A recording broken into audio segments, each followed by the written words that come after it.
大家好，有时候天不从人愿是必须的，因为事事顺心那是上天偏心，除了天生富贵人家，否则基本不可能。所以投胎是个技术活，升斗小民想都别想。特别是从草根打拼出来的顶流人生，更是属于踏上巅峰走钢丝的焦点中的焦点。也就是说，稍不留心就是粉身碎骨。所以王炸姐姐赵丽颖的风吹半夏改名后，似乎没有完全改命，变数成疑，上星难题依旧让Shin Wan我挠头不已。因为Shin Wan我铁口几十遍了，走入历史的改开大剧，如何成功避开改开的话题？您有超越时空的方案吗？同样的，如果让王一博早生20年，您觉得他现在是前浪呢，还是后浪呢？Shin Wan我如果说后浪，您会惊奇吗？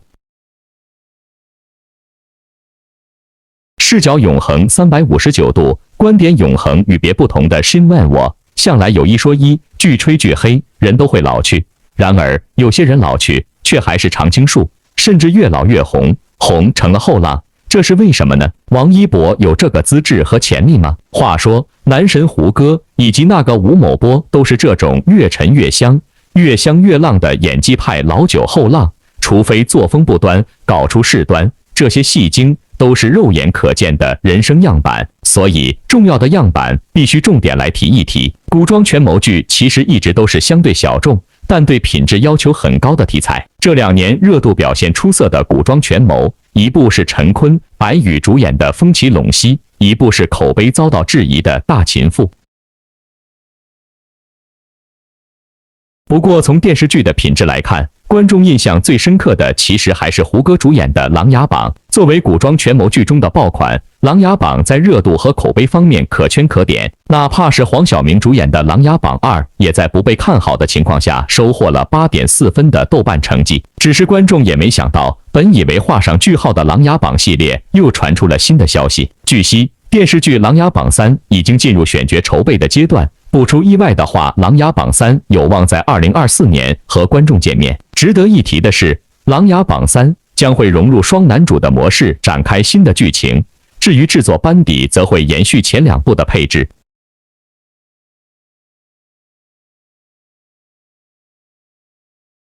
2个神搭档孔生加海燕，让《琅琊榜3》口碑妥妥稳了。只要看过《琅琊榜》系列前2部的观众都知道，对于《琅琊榜》这样配置的电视剧来说，演员只是锦上添花。胡歌和黄晓明对角色的演绎相当成功，但前提是《琅琊榜》的故事本就质感出色。而从各方面透露的信息来看，《琅琊榜3》将会延续前2部的制作班底，依旧选择总导演孔生和编剧海燕的班底组合。除了《琅琊榜》系列之外，孔生作为圈内知名的导演，发挥一直非常稳定。电视剧《闯关东》、《父母爱情》、《山海情》全都是代表国产剧高水准、高口碑的经典之作。而编剧海燕靠着《琅琊榜》的原创编剧一战成名，揽下2016年白玉兰最佳原创编剧的提名后，并且以《琅琊榜》800万的版税成绩位列第10届编剧作家榜第7。或许作为编剧，海燕并不算是作品经验丰富的影视工作者，但是他与孔生导演的组合就是《琅琊榜3》最强的看点。目前从网传的剧情设定和概述来看，《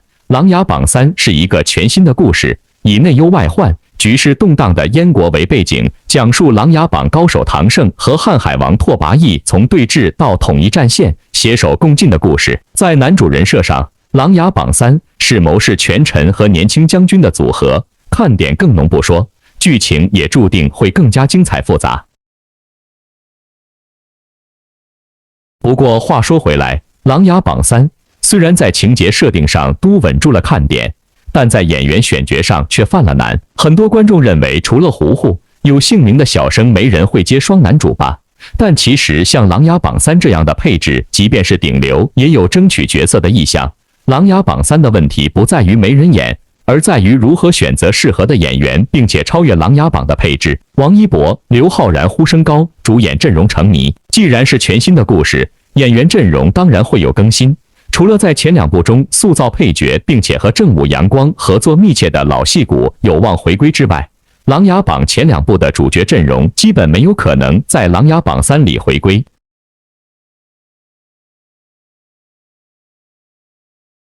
而从观众的呼声来看，《琅琊榜3》的主演阵容到现在还没有明确的方向。主演阵容成谜，《琅琊榜》的剧粉也开始推举自己心目中合适的选角。目前来看，谋士权臣大概率是和胡歌、黄晓明同类型的中年男演员，而年轻将军的最佳人选中王一博、刘昊然、吴磊的呼声可谓是最高。王一博作为流量塔尖的人物，走到哪就是热度。不过说实话，以《琅琊榜3》的配置，流量热度是剧方最后才会考虑的因素。王一博身上的魅力在于他清冷的气场，但在风起洛阳中的他演技还是目视为主，所以能否胜任角色也很难说。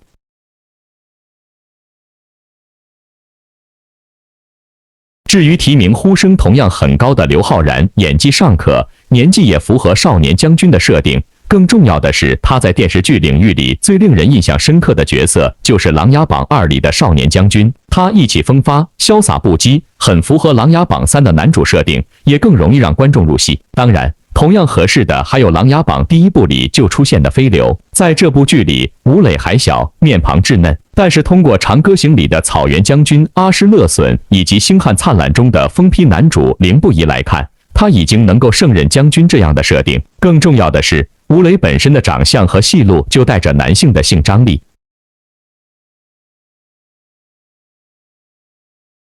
如果非要在刘昊然和吴磊中选一个，刘昊然的路线更偏稚嫩年少，吴磊则在少年感十足的同时，更符合这部剧里权谋之争的勾心斗角。况且，两人同样是《琅琊榜》系列中的演员，吴磊当年出演《琅琊榜》的时候还是个孩子，观众跳戏的可能性不大。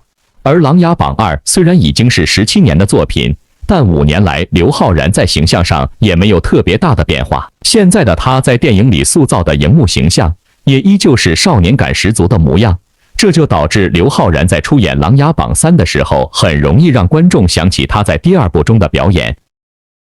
当然，《琅琊榜3》是典型的双男主人设，唐胜这个角色同样是剧中的灵魂人物，少年将军是选角的一大难事。但唐胜对标的可是第1部的胡歌。《琅琊榜2》在古装剧中的设定情节如此出众，但黄晓明却依旧没有超越胡歌的出色表现。在经典难以超越的情况下，选角好像不论怎么选择都会存在争议。总的来说，观众认可《琅琊榜3》的看点和品质，但是这部剧能不能扛住前2部的压力，带给观众更多的惊喜，真的很难预测。目前，《琅琊榜3》正在筹备当中，但从已知的消息都证明这部剧不会立刻进入拍摄阶段，电视剧在明年下半年开机的可能性更大。而这段时间，剧方不仅要打磨剧本，还要选择合适的演员。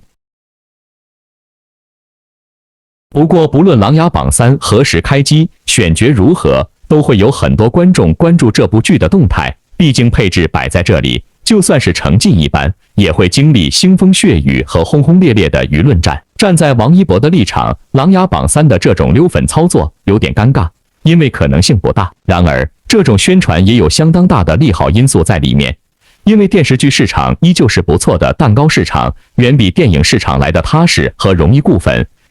我甚至还想到了至少3点置身政治风暴下面的重要利好，这些安全系数很高的利好，照样可以帮助王一博演技突破，技能开花，而且不是冬眠的电影圈能给的。这些硬核在本频道都有一一的探讨。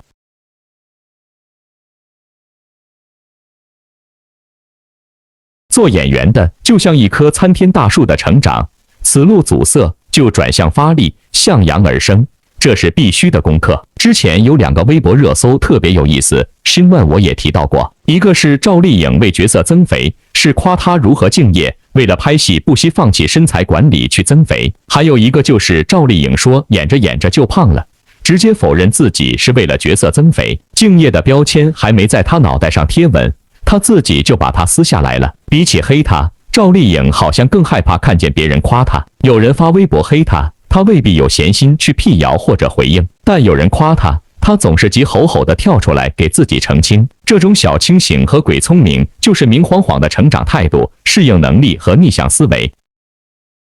早年拍摄《花千骨》时，就有博主拍到她蹲在片场吃饭的照片，夸她不娇气，不愿享受主角特权。粉丝都还没来得及说什么，赵丽颖自己就找了过来，别帮我编故事了，谢谢。事后还要发微博辟谣说，不需要总帮我写悲惨的故事，立奇怪的人设，我努力着我该努力的，也享受着我该享受的。似乎大众给予他的肯定，都是他承受不起的赞誉。不怪他如此小心翼翼，实在是他走的路比一般人都艰难。老天爷开局发牌，他拿到手的并不比普通人好上多少。早年间想要在娱乐圈成名，天赋、运气和美貌缺一不可。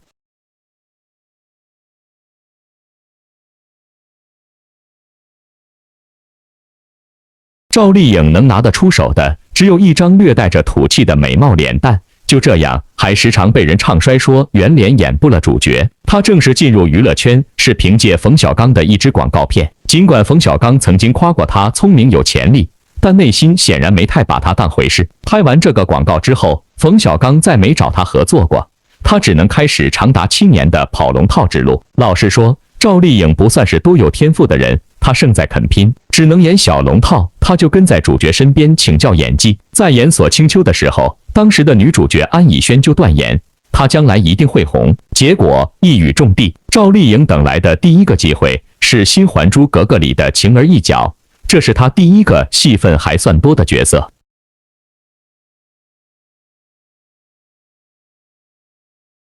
琼瑶剧原本是造星工厂，但新还珠却是骂声一片，大家骂紫薇大马猴，骂小燕子只会瞪眼睛，骂剧情扯得稀碎，唯独晴儿得到了观众的怜爱。随后是一部热播的《陆贞传奇》，赵丽颖终于等来了自己的第一部女主戏，而她被于正看中的正是身上那股子不服输的任静儿。赵丽颖自己也说，她看到了陆贞，就像看到了自己。这部剧火了之后，赵丽颖再不用愁戏约了。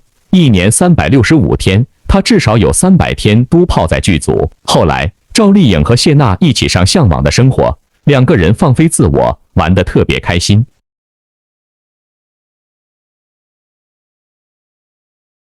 谢娜说，他们约了2个月都没时间，最后还是在综艺上见面。赵丽颖那一整年只休息了3天，她为什么这么拼？这个从跑龙套爬上来的姑娘，深知自己无可依仗，只能用最快的速度奔跑，跑到所有人的前面。有人认为赵丽颖很笨，身上有着大把流量，只要安安心心拍几部偶像剧，自然就有大把钱进账。申万我却觉得这恰恰是她的聪明之处。她清楚地明白娱乐圈的立身之道，观众不会一辈子为傻白甜买账。努力的她迎来了大爆特爆的花千骨，前期的可爱单纯和后期的冷漠无情，让小谷的名字在那个夏天红遍大江南北。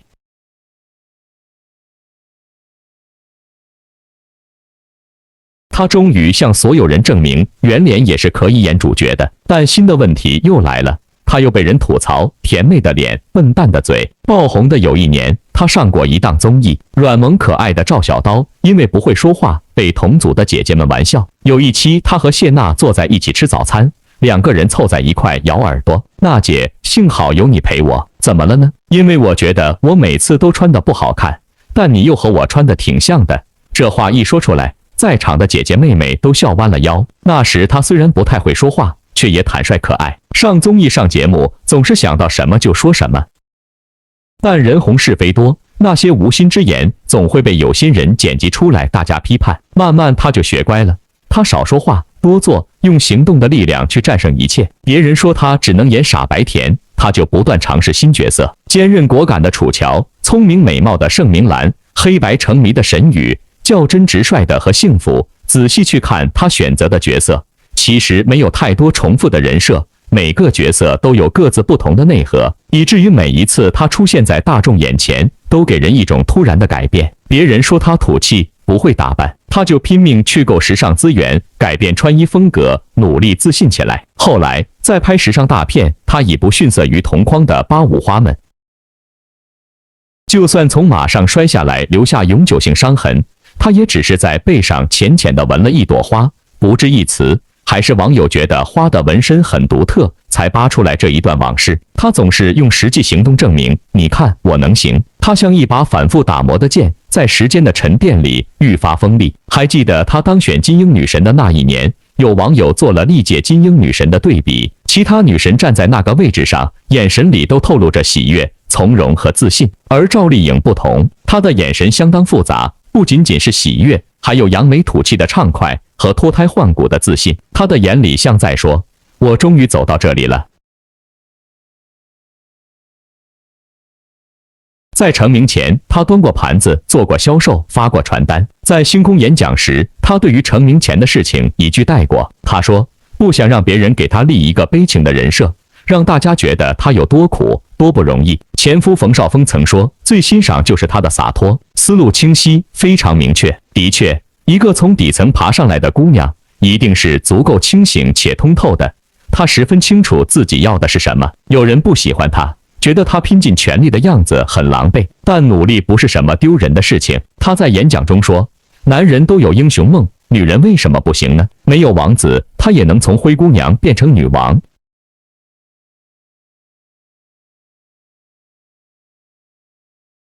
她就像迪奥官方的那句标语：“平凡女孩的征途，也可以是星辰大海。”迄今为止，有2个网友对赵丽颖的评价让人印象很深。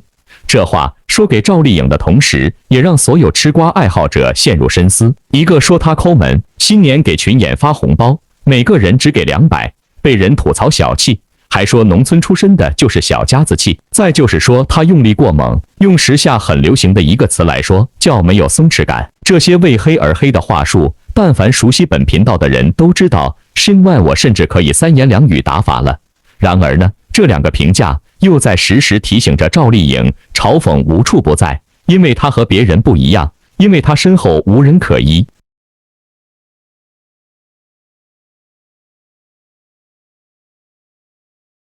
在她坚韧底色之下，有一个刀刃向前的进取灵魂。波伏娃说：“女人想要掌握自己的命运，那就要重新按自己想要的方式定义女性的性别角色。”在小赵这里，我们也看到了更立体的女性形象。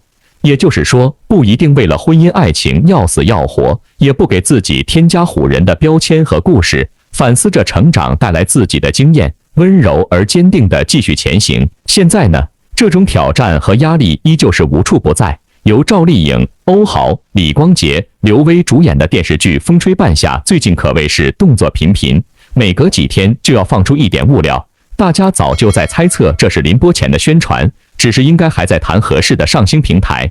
而且现在的电视剧通常都是快要播的前几天才会正式官宣定档的，以防有什么变数。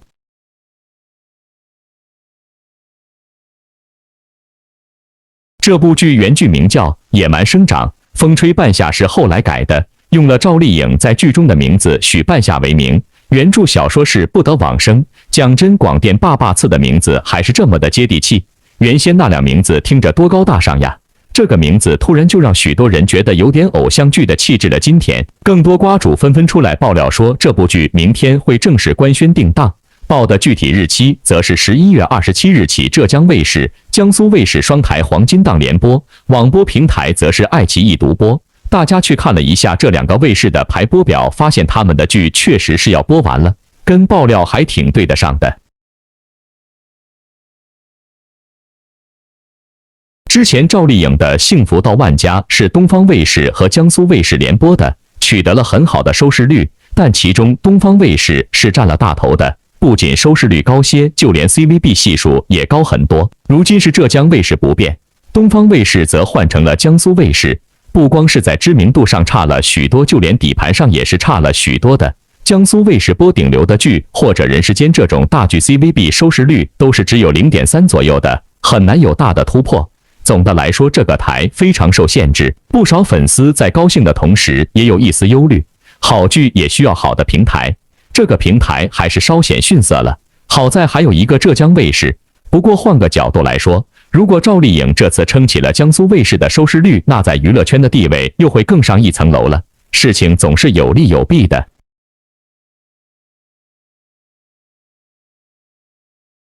而赵丽颖自己也挺会挑剧的，算上这部剧1年之内就上星了2部剧，在影视寒冬下已经是别人追不上的了。想来定档一定会有新预告看的，现在只有坐等正式官宣了。有时候期待值越高，失望值也越高，所以降低标准，从重从快，似乎也是务实的赵丽颖心心念念的。事到如今，感同身受的王炸弟弟王一博又何尝不是这种想法呢？他现在在影视圈的曝光量已经开始进入蛰伏期了，这既正常也不正常。这就像赵丽颖的风吹半夏，宣传的基调也老是在变啊变的，不是她愿不愿意的问题，而是正不正常的问题。这个问题现在无解。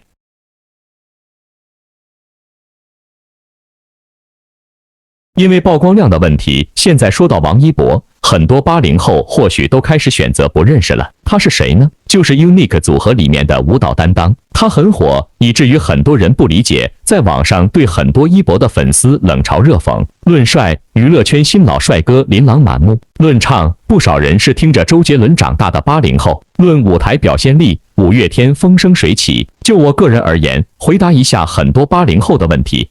王一博有什么资格成为偶像？首先，任性努力。王一博10多岁已经可以跳精湛的 Pop Pink 了。有些人当初首先被这与他年龄不匹配的精湛武艺征服。有过真正努力为某件事或者某项技能全力以赴、日复一日付出过的人，都会知道，没有随随便便的成功。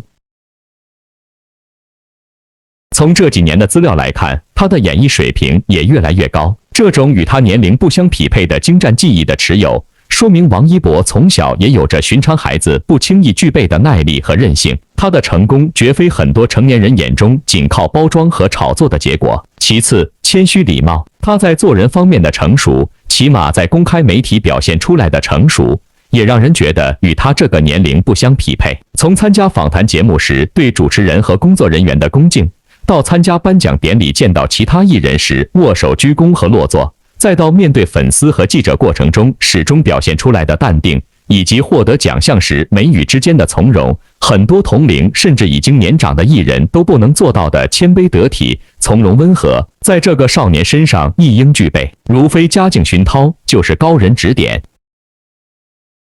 最后，温暖感恩。一个已婚男艺人如黄磊秀恩爱，我们会粉他暖男爱人；一个已婚女艺人如孙俪秀宝宝，我们会粉她时尚辣妈；而一个年少的小艺人如一博待人真诚不做作，则很难不让旁人猛点禁戳。一博感恩每一个教他的人，如汪涵、步步等，对成年人和青少年都有很强的杀伤力。在成年人世界的娱乐圈，今天离婚，明天劈腿，后天反目，乌烟瘴气、着实戳人的环境下，有一个眉清目秀的少年，每天坦诚阳光并执着努力着。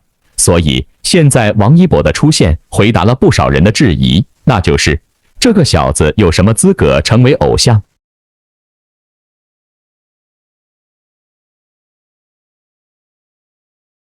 作为一个自幼努力取得的成就同龄人极难超越的少年，一博有资格成为偶像。作为一个坐拥千万粉丝并依旧谦卑谨慎、彬彬有礼的艺人，一博有资格成为偶像。作为一个身处娱乐圈大染缸而始终阳光继续向前的清流，一博有资格成为偶像。现在很多人在生活中和网络上对新生代偶像及其粉丝的冷嘲热讽，不过请80后、90后们在质疑奚落前，不妨回忆一下年少时候的自己。今天很多少年们痴迷王一博的样子，让人想起了那个时代大家粉周杰伦的情景。还记得当年粉周杰伦时候的你吗？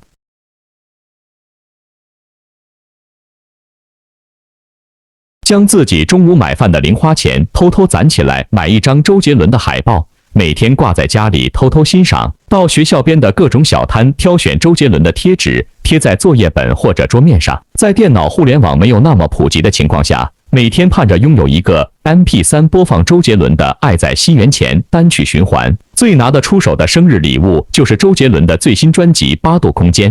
那时候，所有关于周杰伦的新闻都是大事。那时候的车马很慢，人们只想1步、2步、3步、4步望着天。然而，那时的家长老师们又是什么态度呢？他唱的什么啊？一句都听不清，这也叫歌吗？你看他那个样子，吊儿郎当的，学他干什么？现在这些明星蹦蹦跳跳的，不好好唱歌，有什么可看的？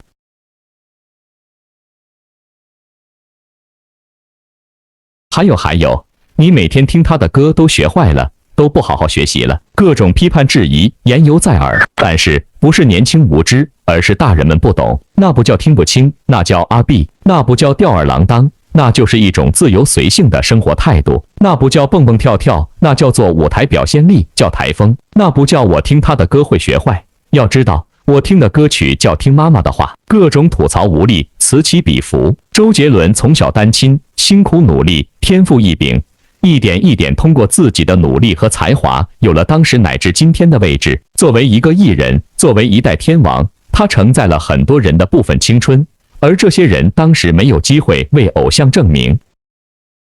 当父母老师们凭借经济压力和权威身份对年轻人的粉丝身份和状态予以驳斥和打压的时候，年轻人生气、流泪、郁闷、心塞。年轻人当时那么幼小，如今独当一面，年轻人终于熬到可以捍卫自己偶像、捍卫自己生活方式、捍卫自己价值判断的年岁和地位了。这些人终于可以堂而皇之地聚在一起，在朋友圈、在 KTV、在街边烧烤店大声歌颂周杰伦，大声歌唱《七里香》，就像《英雄本色》里面小马哥说的那样，如今高声唱着周杰伦的人们，要对曾经充满审美压迫的世界宣告：我忍了这么多年，不是想证明我自己了不起，只是要让别人知道，我失去的东西我一定能拿回来。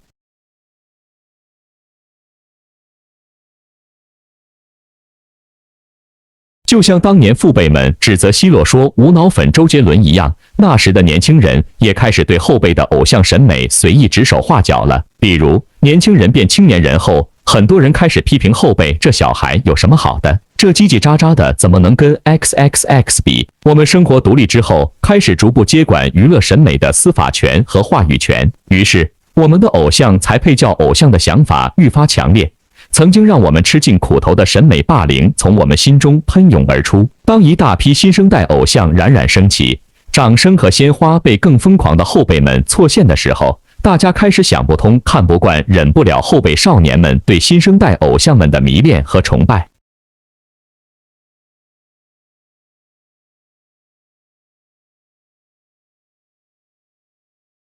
以前每次电视上出现周杰伦，长辈都会说：真不理解你们为什么喜欢他，他算啥啊？哪能跟张学友比啊？于是年轻人说：你什么都不懂。长辈说：是你不懂什么叫真正的音乐。而每当长辈听张学友的时候，长辈的长辈会训斥他：你们现在听的都是些什么乱七八糟，多听听京剧，那才叫艺术。于是长辈说：你能不能别老顽固？长辈的长辈说：现在的年轻人的审美太让人失望了。怎么样？这些对话模式我们想必不陌生吧？比如现在这些明星哪能跟周杰伦比啊？或者真不能理解为什么 EXO 这么火？那些 NC 粉知道什么叫真正的摇滚吗？知道什么是五月天吗？一旦后辈顶嘴，大家会说现在的粉丝都太 NC 了。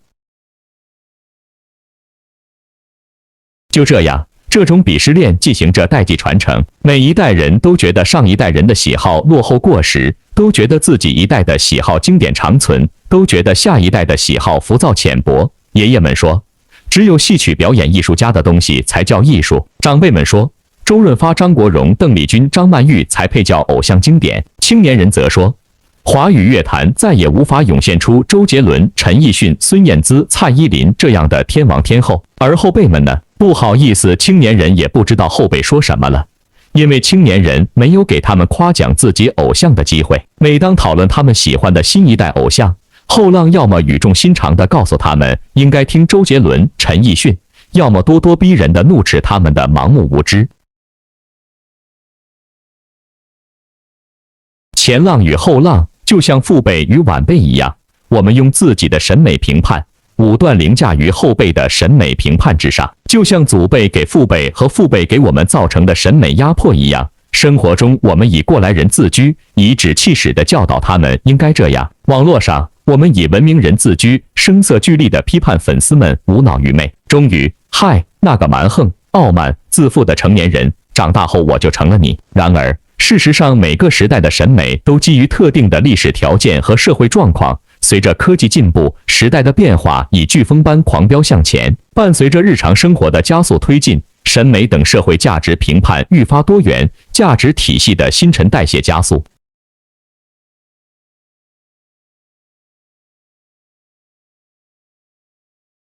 今天我们认为美不胜收的事情，明天可能就弃之如泯斩；今天我们正嗤之以鼻的人物，明天可能就奉为上宾。比如当年我们用土豪劣绅作为侮辱性词汇，如今我们高呼土豪，我们做朋友吧。比如当年我们挞伐刘翔，如今对孙杨温暖贴心；再比如当年我们对艳照门攻击谩骂，如今我们感慨陈冠希真是娱乐圈生不逢时的一路清流。所以在娱乐审美这件事情上，尤其是娱乐明星的评判上，没必要太自以为是。我们都无法忘记当年父母撕扯周杰伦海报时我们的辛酸与压抑，我们也不难揣测如今我们批判少年们的偶像时他们的凄苦与切齿。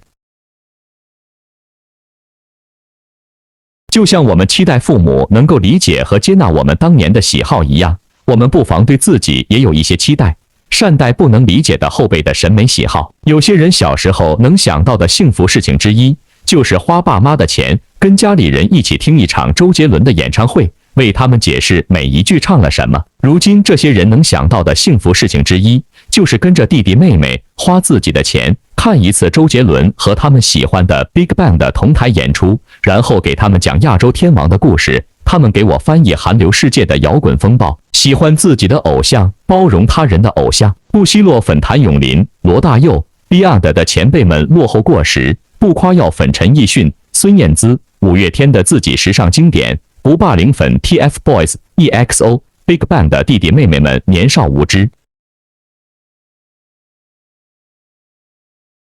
走自己的路，不拆他人的桥；听自己的歌，不抢他人的耳机。每个时代都有自己的审美与执着，每个时代都有自己的周杰伦和王一博。既然自己的迷恋曾被莫名污为盲目，那么就不要轻易把别人的痴狂定为 NC。毕竟，值得被传承的不是优越感，而是同理心。说白了，海纳百川，有容乃大。无论是追星一族的前浪与后浪，还是潮流尖端的前浪与后浪，只要善于变通，勤于沟通，就能始终在潮流上行走，甚至前浪变后浪，视角永恒359度，观点永恒与别不同的新万我的这个感触，您认同不？欢迎您在评论区中畅谈自己的前浪心声或者后浪心得。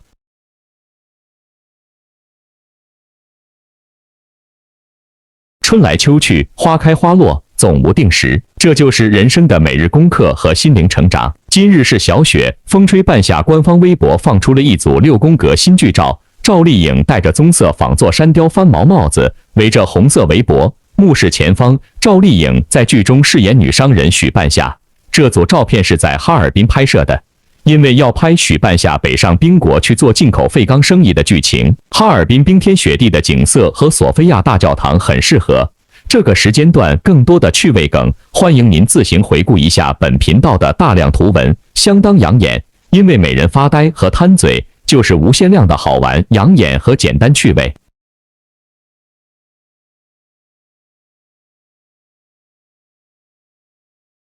这期的剧照当中，赵丽颖依旧凸显着精致的五官和坚定的眼神。赵丽颖的性格和许半夏很相似，坚强、果敢，人缘好。另外，美女孙千饰演叛逆女高心怡，孙千人称东北全智贤，长相甜美，外表清纯。在风吹半夏饰演叛逆女高心怡，后来跟随许半夏做钢铁生意。高心怡的妈妈是在政府工作。还有欧豪饰演的童潇琪，在剧中扮演许半夏的拳头角色，曾经因阉割抛弃许半夏的前男友入狱。董修车后来给许半夏当运输队长。另外，黄登登饰演陈宇宙，在剧中帮许半夏管账，为人谦和。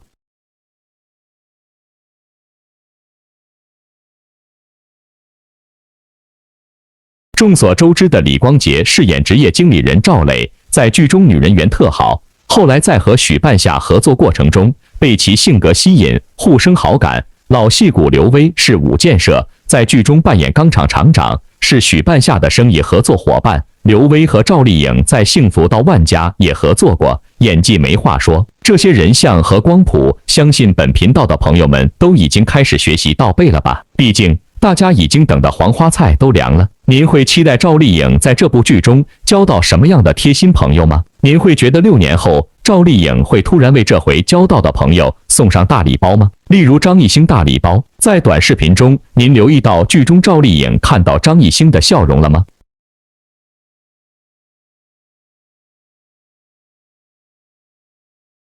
当年老九门中张艺兴是长沙帅哥二爷，会唱戏，会盗墓，会痴情。兼职美男子，或许这回某位值得赵小刀再次将心比心、以心换心的朋友照样会出现，您说会吗？申万我感觉别人不知道，但王炸弟弟王一博会。有人愿意把王冠摘下来给武者戴，有人想把王冠从武者头上摘下来给自己戴，这区别是很大的，性质是完全不同的。这是网友对于王一博在街舞中的评价，一个是用自己的人气为街舞队员们出圈做努力，一个则是利用街舞队员们衬托自己，让别人觉得自己有多优秀。而王一博就是那个会为了别人鼓掌助力舞者出圈的人。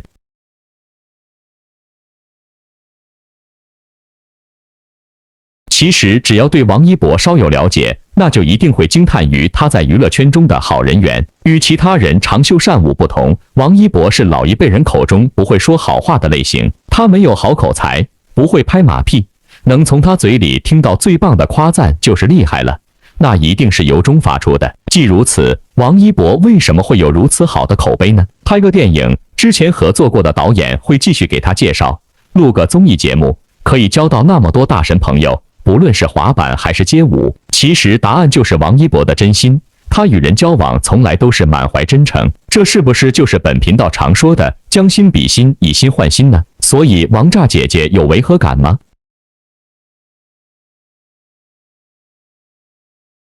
在刚刚进入街舞节目时，王一博对步步无与伦比的推崇，使得这个黑人小伙儿直接破圈，可以说是全网知晓。一个黑人要想在中国有不俗的知名度，难度还是很高的。而王一博并没有与步步一较高下，而是满怀敬佩、期望的为所有人介绍这个舞者。因此，无论步步在哪里，他唯一坚定的选择只有王一博。而在街舞舞中，当粉丝们破除万难去看他时，他穿着与其他舞者一样的衣服一起舞蹈，跳着最难推广的 breaking。而据传言，王一博曾经有5支舞蹈可以选择，更是有不输717舞感的水准。可他还是将自己隐藏于舞者之中。之后采访时，他将教练、编舞师一一推到台前曝光，他是真的有在好好用自己的光芒辐射到他可以帮助的人身上。于是，当全民街舞热潮来临，当全网都在模仿王一博大秀时，街舞师高兴地天天发文。同样的，舞队中一个舞者当天过生日，在万众瞩目的舞台上，王一博会祝他生日快乐，也会在私下里为他送上生日蛋糕。如果不是这位舞者自己透露，那么粉丝们永远不会知道。真诚是永远的必杀技，在内娱之中，尔虞我诈实在是太多，以至于当王一博这种内心澄澈的人出现时，他们会无所适从，之后会更加喜爱吧。无论何时，步步会一直表白王一博，而不是其他人。街舞全民热潮之下，带的是王一博的话题。为什么有些艺人在红了之后，就如流星一般坠落，成为季度男友，一度红火之后就此哑火？而王一博自2019年被更多人看到之后，可以将自己的人气与热度保存至今，概是因为他有其他人所不具备的格局吧。当面对一件事情，王一博要做就一定要做到最好，成为第一。对于他的野心，他会毫无保留地说出；可对于他真心佩服的人，他也会毫不犹豫地成为他的助力，助他破圈。没有一定要把他比下去，只有真诚的掌声，认可他的实力，称赞他的优秀。这份的真诚很少见，特别在你死我活的娱乐圈更是稀罕。但凡熟悉本频道的朋友，或者都会唏嘘一把，为什么两个人这么像呢？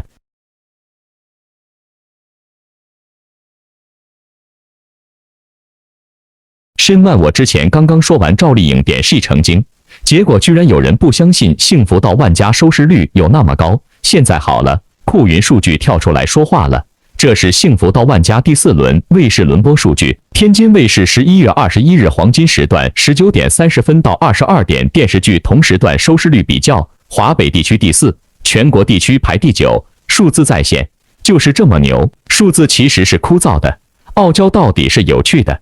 赵丽颖不说的时候，数字也在帮她说话。这次小雪天的节令里，赵丽颖的剧照很带感，也很温暖。毕竟冬天来了，要下雪了，所有的快动作都要慢下来了，急也急不得，能上就上，不能上，糟糕的时间点和稍逊的平台也无所谓，只要活着，一切都能等来。万物复苏那一刻，您说对不？